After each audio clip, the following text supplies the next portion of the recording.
The Lou Cameron tripods are the Martian fighting machines featured in the War of the Worlds comic book adaptation by Classics Illustrated in 1955. Drawn by American comic book artist and later and more famously writer Lou Cameron, they have an incredibly distinctive design that really embodies the science fiction aesthetic, dominant in the media of the era from which they came. Most prominently shown on the front cover of the magazine, I love how they're so 50s sci-fi. It's pretty remarkable just how retro-futuristic they are. Symbolised most of all by, well, let me put it this way, one commenter asked me to do a video on the TV heads, and I instantly knew exactly which ones they were. Indeed, it's pretty weird how they even have aerials. You could defeat these tripods just by changing to channel 2.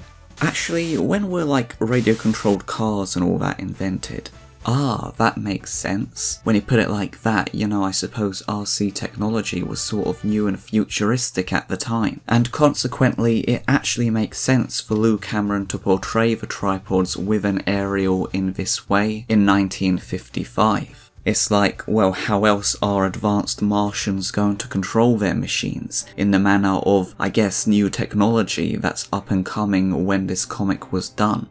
By the way, if you find tripod analysis like this interesting, like this video, so YouTube will recommend you more tripod analyses. So the aerials actually show that a great deal of logic was put into these machines, even if it now seems rather retro, although it does make me picture Martians inside with a controller piloting these things while looking out the window, or at least that's what I assume these view screens are for anyway. Initially I viewed these windows as being a very shiny black colour, but actually no, turns out they are purple. I thought that was just a reflection from the sky, but they're consistently purple throughout every image. In fact, perhaps the most subtle thing about these tripods generally that makes them so distinct is their colouring. Instead of being a standard silver, as seems to be the expected default of these machines, Cameron has gone with a really unique shade of sort of greeny cream colour. I'm sure there's probably a word for it. It's still blatantly metal, it's just very smooth. In fact, it seems that Lou Cameron explicitly wanted to keep it accurate to the part of the book where it said that the fighting machines are made of glittering metal, as he specifically yet subtly puts a little sparkles on the tripods to show it glittering in spite of its seemingly rougher textured metal. These tripods be blingin'. One of the most interesting aspects of the Classics Illustrated tripods is how the magazine has a panel of them actually being built, which is incredibly unique, I think. I don't know of any other adaptation where we actually get to see this. It's usually just left to the imagination. It's funny to see the little Martians operating their equipment and even climbing on ladders from those two holes, slightly less sluggish in their movement than a creature that even in this comic is said to be 3 times heavier than it's used to should probably be. But nonetheless, it's very interesting, and I really like this detail that these holes aren't in the tripods just for the sake of it. That's how the Martians enter the machines. In fact, you can even see the details of the interior inside the holes at the end of the story, where the Martians are tipping out from them. Oh wow, even that panel in their stomach is a hole too, and you can even see the wheel with which they used to open the door.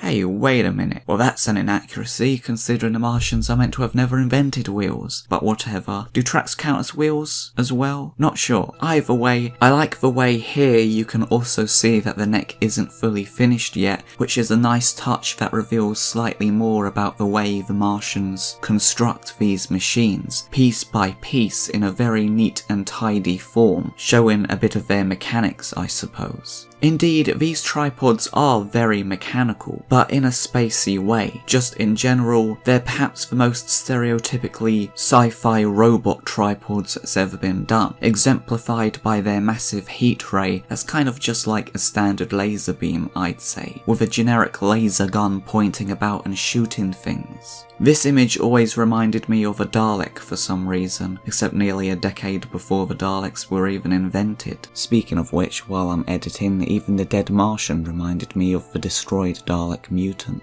Moving on to the Thunderchild scene, or just the torpedo ram as it's only referred to as in this comic if I recall correctly. I do like how these panels mirror each other, showing the Thunderchild firing its cannons and then shown from the equivalent angle the tripod firing its heat ray. The way it's done is so good, really emphasising the duel-like nature of this encounter. It's like a Solo vs Greedo situation, which in this adaptation is a more relevant comparison than it normally would be, as this truly is a one-shot encounter, unlike in the book, where the Thunderchild manages to take down a couple of the tripods before it's finally destroyed. Here it doesn't. They both fire their weapons seemingly simultaneously, and the Thunderchilds seem to have no effect whatsoever, while it itself is destroyed instantaneously. Which actually, in a roundabout way, is kind of accurate to the book, in the sense of the Thunderchild initially strikes the tripods by ramming into them, which is how it initially succeeds. The narrator points out that the Thunderchild fired no gun, but simply drove full speed towards them. It was probably her not firing that enabled her to get so near the enemy as she did. They did not know what to make of her. One shell and they would have sent her to the bottom forthwith with the heat ray. So this comic kind of shows like an alternate reality where the Thunderchild does open fire basically straight away, and indeed it gets destroyed instantly with the heat ray, and it fails to destroy any of the tripods, although actually there is only one in this scene in the comic version, which is another detail that adds to how powerful these tripods seem. The fact that it only takes one to destroy the Thunderchild, and it does it straight away in one shot, while coming off from the Thunderchild's volley without a scratch. One little detail that I did like is it really shows it deep in the water, again accurate to the book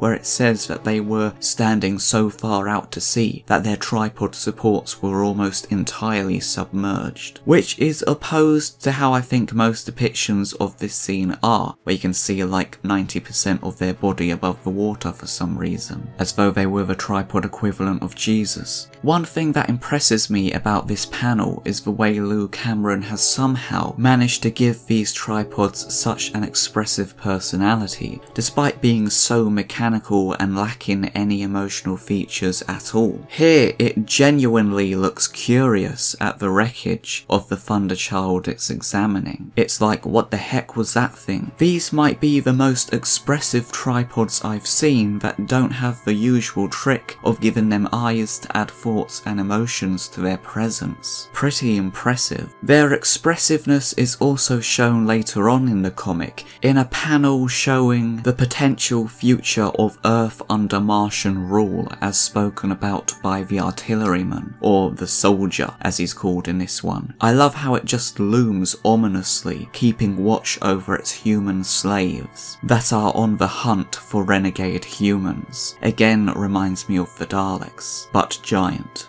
It goes to show how iconic and enduring these tripods are by, firstly, the fact I'd say these are easily one of the most requested ones I've been asked to make a video about, but also the fact that a model company, Lunar Models, made a limited edition kit of the Lou Cameron tripods in the 80s, a couple of decades after the comic was originally published. I really love this cover art, which seems to be an original image, but they've gone to such incredible detail and just really beautifully showcases how imposing they are. Also emphasises the imposing positioning of the front tentacle that Lou gave these tripods. It's interesting that it refers to them on the packaging as the Classics Illustrated Martian War Machine, as they also did a model kit of the war machines from the 1953 film. I just noticed that quite funnily, they seem to have portrayed Gene Barry and Anne Robinson on the cover of this Lou Cameron kit. That's what it looks like to me anyway. Which connects nicely to one thing I thought was worth bringing up, which is to point out that these tripod designs debuted in Classics